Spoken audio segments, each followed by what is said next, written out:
अस्सलाम वालेकुम, hello and welcome. Iqbal and इंशाल्लाह सर्विसेज, मैं हूं मोहम्मद इकबाल खान। आज का जो लेक्चर है वो how to keep divorce confidential. आप डिवोर्स को किस तरीके से कॉन्फिडेंशियल रख सकते हैं। अब देखें, बहुत सी सूरतों में और बहुत सी वजूहात की बुनियाद पर आप अपने डिवोर्स को कॉन्फिडेंशियल रखना चाहते हैं, सीक्रेट रखना चाहते हैं, पता किसी को ना चले। देखें, जैसे आपने कोई कोर्ट मैरिज की, आपने उसको खुफिया रखा, अब उसके बाद तलाक भी हो गई, वो चाहते वो भी खुफिया हो। बहुत से आपके वजूहात, बहुत से आपके मसाइल हो सकते हैं। आप चाहते हैं मैं इस डिवोर्स को खुफिया रखूं,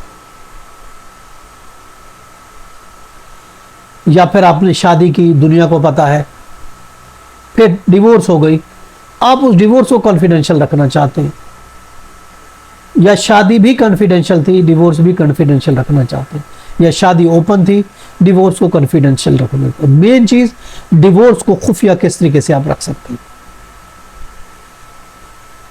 शादी की अगर हम बात करते हैं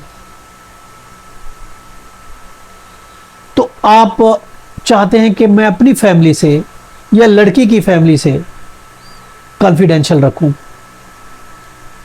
और आपने वो शादी कोर्ट मैरिज की, खुफिया शादी की, कॉन्फिडेंशियल रखा, और अब बात तलाक पे जा पहुंची है, आपकी बन नहीं रही और आपकी तलाक हो गई, या तलाक दे रहे हैं, या तलाक उसने ले ली। अब लड़की की दूसरी जगह शादी हो रही है, अब वो गलती आपकी थी या गलती लड़की की थी, अब वो तलाक हो गई है। अब वो लड़की ये चाह रही है कि मैं इस शादी और डिवोर्स को कॉन्फिडेंशियल रखूं। अब पेरेंट्स की मर्जी से ओपन मेरी शादी हो रही है, किसी को ये पता ना चले कि मैंने पहले शादी भी की थी और तलाक भी हो गई। खासकर ये लड़की के मैटर्स बहुत इंपॉर्टेंट होती हैं। बहुत सी लड़कियां बिना सोचे समझे जज्बात में आके कोर्ट मैरिज कर लेती है, और कुछ दिनों, कुछ महीनों में वो ख़त्म हो जाती है। उनको समझ आ जाती है ये मेरा कदम जो था गलत था, मैं पेरेंट्स की मर्जी से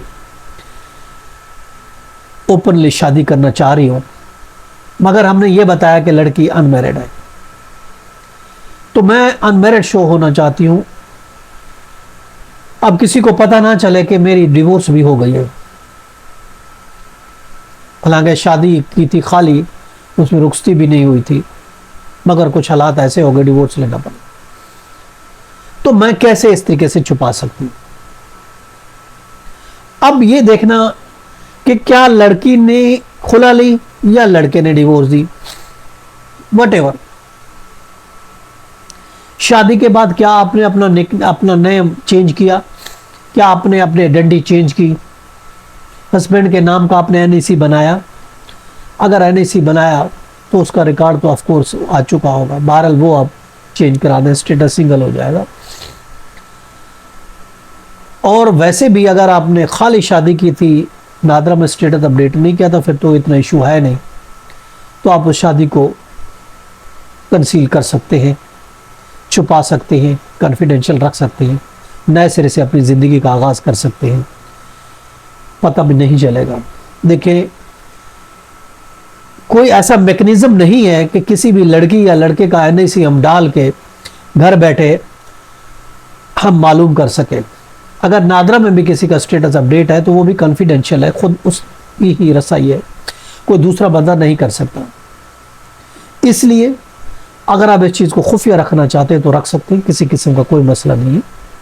आप अपनी उस शादी को, आप अपनी उस डिवोर्स को खुफिया रख कर मूव ऑन हो सकते हैं, इसमें किसी किस्म का कोई मसला नहीं होगा। और जैसा कि बात है शादी की, वो यूनियन काउंसिल में रजिस्टर होती है, और ज़रूरी नहीं आपकी दूसरी शादी उसी यूनियन काउंसिल में रजिस्टर। और दूसरी बात है, अगर हो भी सही तो ऐसा कोई मैकेनिज्म नहीं है कि ऑलरेडी अगर रजिस्टर शादी है तो दूसरी रजिस्टर नहीं होगी, या ऑलरेडी डिवोर्स हो चुके तो दूसरी का पता चल जाएगा। ऐसा कोई ऑटोमेटिक कोई ऐसा मैकेनिज्म नहीं है पाकिस्तान में कि पता चल जाए। इसलिए अगर आप उसको कॉन्फिडेंशियल रखना चाहते हैं तो आप रख सकते हैं।